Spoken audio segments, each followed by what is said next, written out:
Welcome to Learn to Read Thai, tutorial 19. And the good news is that we've almost finished. There are only 5 more consonants, one of which I'm going to do today, and 2 of which you'll very rarely see. And I think there's only 2 more vowels. We're going to do one of those today as well. But before we begin, I'm just going to give you a little reading test. Being able to read Thai offers immense practical benefits, but there are some other things as well. You see things that normally you just walk past if you weren't able to read them. Some things you see are interesting, other things are quite funny. And when I was on my recent trip, I was walking around the grounds of the hotel one day and I saw something written on a motorbike sidecar that made me laugh. The guy who owned the bike was nearby, and I mentioned this to him and we got into a bit of a jokey conversation. I won't tell you what it says, but you should be able to work it out because everything in this phrase I've covered in the tutorial so far. So once you've worked it out, please leave a comment below. The vowel we're going to go at today is this one. This looks like the Sara R, the long R vowel that we've done many times. But when it's written in conjunction with this little 0, it makes an sound. Many transliteration systems will tell you it's am, but when I hear it, I definitely hear an And for tone purposes, because it ends with an M sound, it counts as a live syllable. The consonant is this one. It's called bo by mai, means leaf, and as an initial consonant, it makes a B sound, and as a final consonant, it makes a P sound. But again, many transliteration systems don't take this into account. So when they tell you the Thai word for 10, they will say sib and not sip.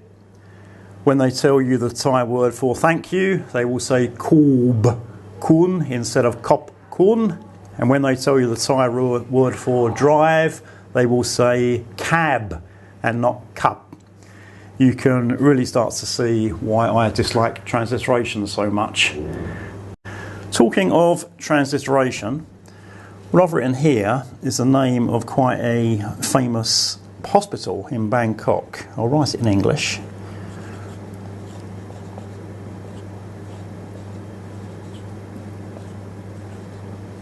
Now there are many types of tourism in Thailand. In the past, Thailand has been quite successful with one particular type of tourism. But now they're trying to promote other types of tourism, one of which is medical tourism. And this is aimed at foreigners. So for a long time, I only ever saw this name written in English, and I thought it was bum rung rad. When I see this word, or this syllable, rung, I think of either the rung of a ladder or the past participle of ring, rang, run. And the last syllable, just R-A-D, rad. However, when I finally saw the name written in Thai, I realised that the pronunciation was completely wrong. Now the first syllable I actually agree with, bum. Now that would normally be transliterated as bam, but I agree with bum. And for the second syllable, you've got the raw, the R consonant, but then you see you've got the very short U vowel and then the NG final consonant. So it's actually rung, not rung. And the final syllable is quite interesting. I told you about this symbol, this symbol called garam. And when you see that written above a consonant, you can just ignore the consonant. So we can ignore this consonant.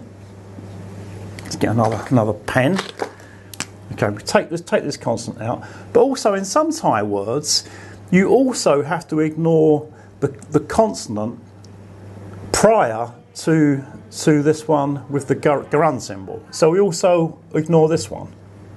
It's a bit confusing, but you do get used to it. So the final syllable actually consists of the initial consonant, the vowel, and the final consonant. So we've got an R initial consonant, then we've got the long R vowel, And the final consonant is actually an S consonant. You should remember this from a few tutorials ago. And when it's used as a final consonant, it makes a T sound. So the final syllable is like rad. So the actual pronunciation is something like bum rung rad and not bum rung rad. And that's another example why I'm quite opposed to transliteration. The next thing to talk about is consonant clusters in Thai. And when you see this B consonant followed by an R consonant, it's not a consonant cluster. It is in English, so we have words like brick and bright and British, but it's not in Thai. And what you'll find, you have quite a few words in Thai that start with these three characters. So we have the bo by mai, ro rua, and then the short I vowel. And that's not like a BRI as you would find in English. What you need to do is you need to insert like an implied O vowel between these two, so it becomes body. So there are quite a few words like that in Thai, and I will do a few of them in the sample words section. I mentioned that today's new vowel is a live syllable, and the consonant that I've introduced today is a mid-class consonant. So here is the first sample word. I'll get Pom to pronounce it for you. Som tam, som tam, som tam. And that's the famous papaya salad in Thailand from the Isan region. And just go through the spelling. So we've got the S initial consonant, then an M final consonant, and we have to put in an implied O vowel, som. It's high class consonant, and we're using the second tone mark, so we get a falling tone. And the second word, we've got the do tao, which is the sound between a D and a T, and then the Do tao is a mid-class consonant, and it's a live syllable, so we just get a mid-tone. And this is a very popular dish in Malaysia. But whenever I go down to Malaysia, I see signs saying som tam. And as you would have heard with Pom's pronunciation just then, it's som tum. And if her voice sounds a little bit strange, it's because recently she had braces fitted to her teeth, so her pronunciation isn't quite the same as it was before. And let's move on to the second sample word.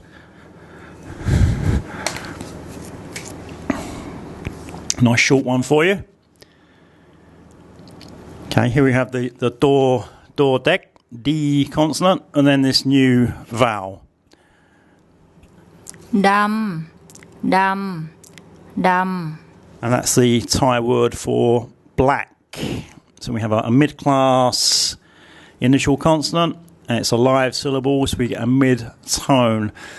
It does refer to the colour black. It will often be preceded with the word si, which is colour, si nam. But Thais have a bit of an obsession with skin colour. It really is a big obsession. And when people are dark-skinned, they will be referred to as dum, and you hear that quite a lot. Now on to the next sample word. Another nice easy one for you. Here we have one. The initial consonant is one of the S consonants, then the short I vowel, and then the bo by my consonant we introduced today. And as a final consonant, it makes a P sound. Sip, sip, sip. That's the Thai word for 10. And as you should have heard, this bo by my as a final consonant makes a P sound, not a B sound. It's a high class initial consonant. It ends with a P sound, so it's a dead syllable, and this is a short vowel, so that's a low tone. Let's move on to the next one.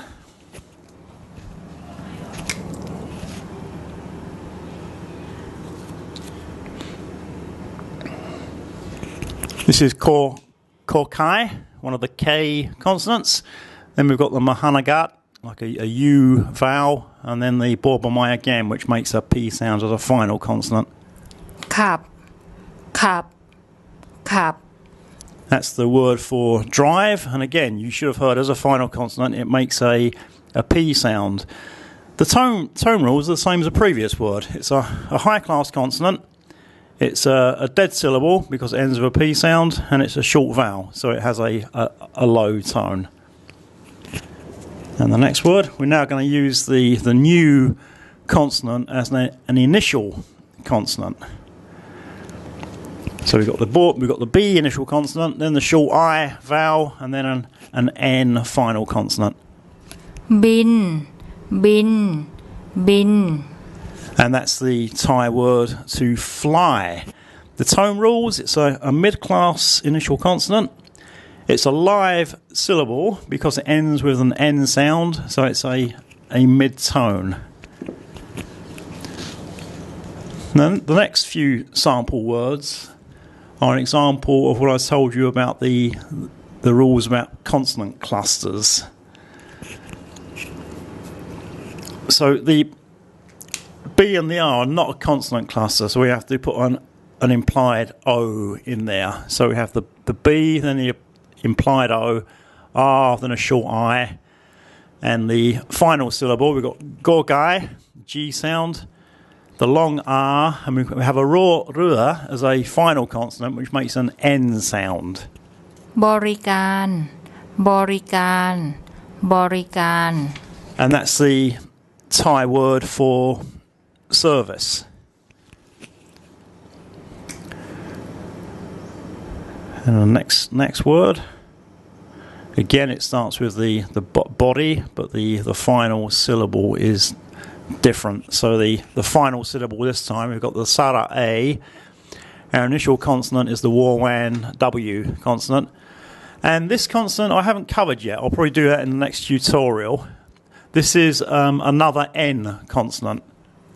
บริเวณบริเวณบริเวณ This word means area or zone. And an unfortunate thing about Thailand is there are a lot of people, not all people, but quite a lot of people who will throw litter anywhere. It really is disgusting in some places.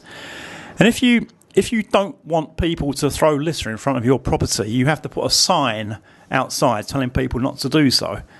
So it will say, don't throw litter in this area using this word. And I see an awful lot of these signs in Thailand. And the final sample word, using the bori again, and the final syllable has changed. So here we have the hor heap, the H consonant. Sometimes this one is just used for tone purposes, but here it's not. It's actually the initial consonant sound. We have the long R again, long R vowel, and rora as a final consonant, which makes an N sound. บริหารบริหารบริหาร And that is the Thai verb to manage or to administer. So that just about wraps up this tutorial. As I said at the start, we haven't got much more to do. There's probably only one or two more tutorials on the remaining vowels and consonants. And then after that, I'm planning to do some supplementary material. I'll do things like classifiers and consonant clusters and a few other things that should be useful to you. Okay, I'll see you again soon.